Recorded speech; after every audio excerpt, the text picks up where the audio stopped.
Welcome my dear देवी and देवताओं। आइए आज हम जिस टॉपिक पे चर्चा करने वाले हैं वो टॉपिक है सर्टजेफ नियम। क्या है सर्टजेफ नियम? इससे पहले वाले टॉपिक में हमने विहाइड्रोहैलोजनीकरण पर चर्चा की थी। उसी से मिलता हुआ ये नियम है। इस नियम के विषय में क्या कहते हैं आइए जानते हैं। जब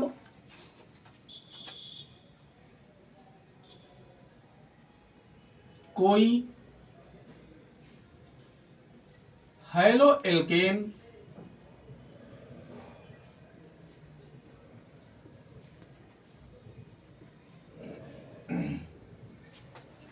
विहाइड्रो हैलोजनीकरण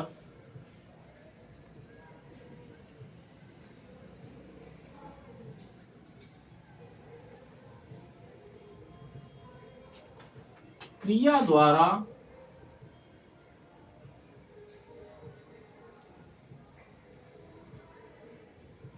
दो भिन्न एल्कीनों का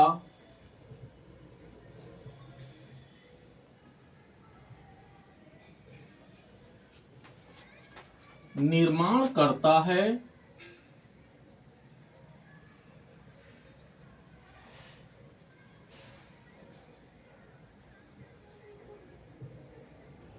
तो वह एल्कीन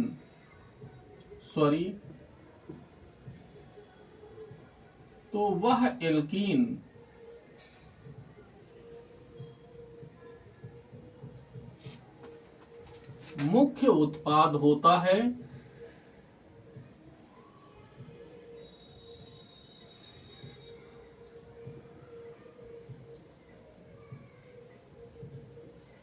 जिसमें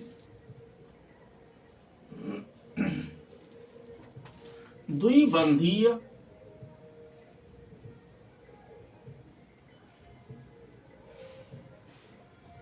कार्बन से जुड़े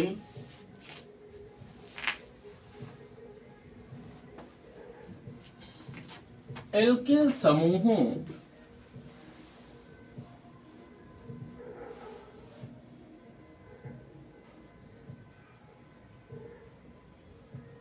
की संख्या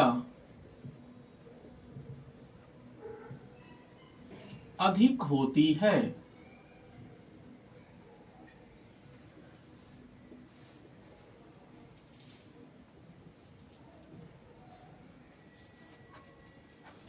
एक बार पुनः ध्यान दीजिए क्या लिखा है। जब कोई हैलो एल्केन विहाइड्रोहैलोजनीकरण क्रिया द्वारा दो भिन्न एल्कीनों का निर्माण करता है तो वह एल्कीन मुख्य उत्पाद होता है जिसमें द्विबंधीय कार्बन से जुड़े एल्किल समूहों की संख्या अधिक होती है। आइए इस नियम को उदाहरण से समझते हैं।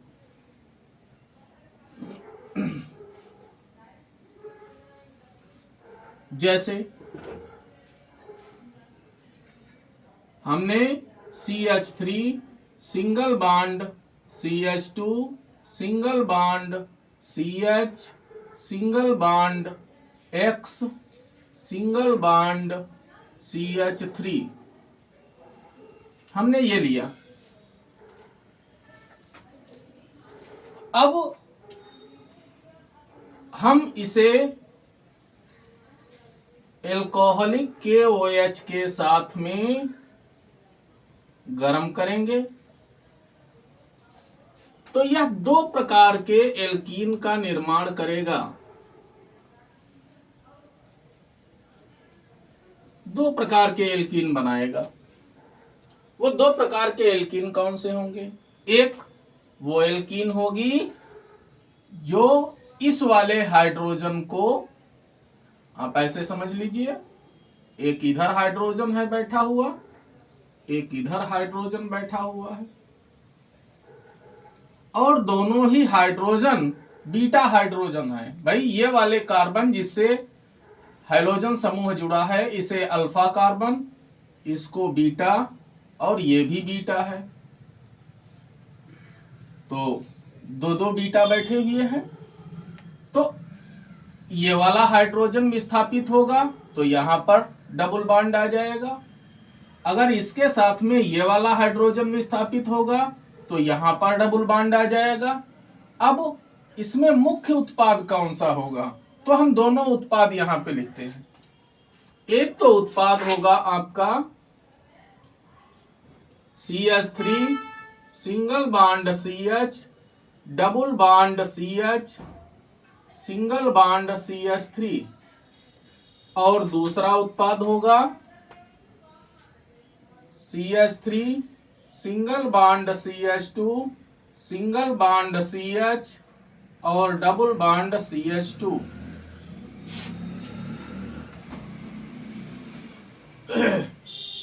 गरम करेंगे हम, KX निकलेगा, H2O सह उत्पाद के रूप में प्राप्त होगा।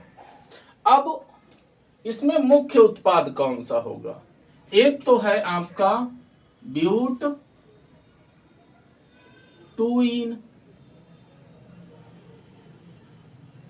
भाई हम गिनती अगर करें तो 1 2 3 4, तो दूसरे पर डबल बॉन्ड बैठा हुआ है, 4 कार्बन की श्रृंखला है, तो 4 कार्बन के लिए ब्यूट, दूसरे पर डबल बॉन्ड है तो नंबर आप दीजिए 2, डबल बॉन्ड है तो हम इन सफिक्स का प्रयोग करते हैं।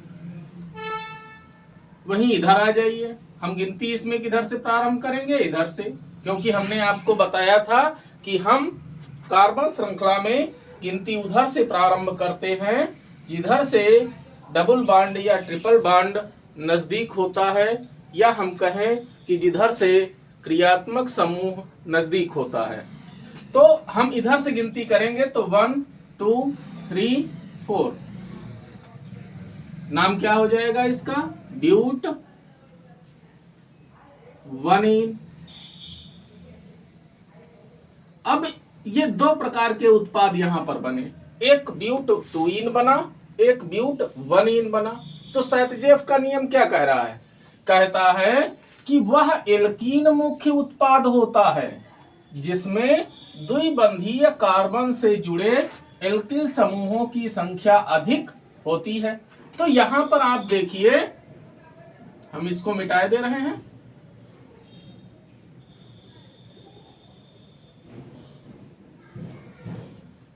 हम क्या देख रहे हैं, आपके पास में ये है द्विबंधीय कार्बन, एक ये है एक ये है। तो इसमें इन द्विबंधीय कार्बनों से 2 एल्किल समूह जुड़े हैं, एक आपका ये है एल्किल समूह, एक आपका ये है, ये 2 एल्किल समूह जुड़े हुए हैं। वहीं अगर हम इसमें बात करें तो इसमें द्विबंधीय कार्बन आपका एक ये है, दूसरा ये है, तो इस वाले कार्बन से तो कोई एल्किल समूह जुड़ा नहीं, इस वाले कार्बन से केवल एक ये एल्किल समूह आपका ये पूरा एक एल्किल समूह जुड़ा हुआ है। तो इसमें 2 एल्किल समूह है, इसमें एक एल्किल समूह है, तो मुख्य उत्पाद आपका कौन सा हो जाएगा, ब्यूट 2इन, ये आपका मुख्य उत्पाद हो जाएगा।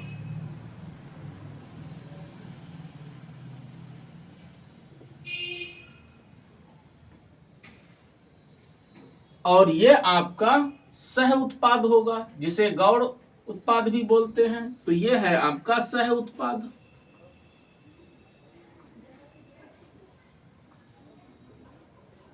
सह उत्पाद हो जाएगा, यानी इसका निर्माण लगभग 80% होगा और इसका निर्माण लगभग 20% होगा। यही है बेटा सैतजेफ का नियम। बात समझ में आई? फिर से हम देख ले, इंपॉर्टेंट है, पूछा जाता है बोर्ड परीक्षा में। सैतजेफ का नियम क्या कहता है, जब कोई हैलो एल्केन विहाइड्रो हैलोजनीकरण क्रिया द्वारा 2 भिन्न एल्कीनों का निर्माण करता है तो वह एल्कीन मुख्य उत्पाद होता है जिसमें द्विबंधीय कार्बन से जुड़े एल्किल समूहों की संख्या अधिक होती है।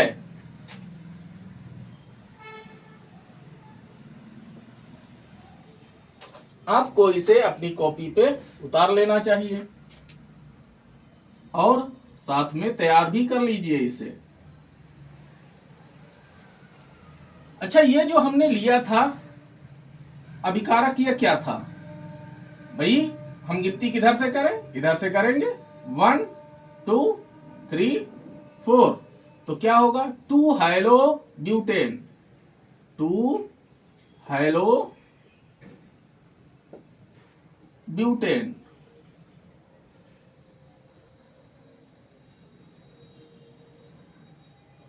To halo butane.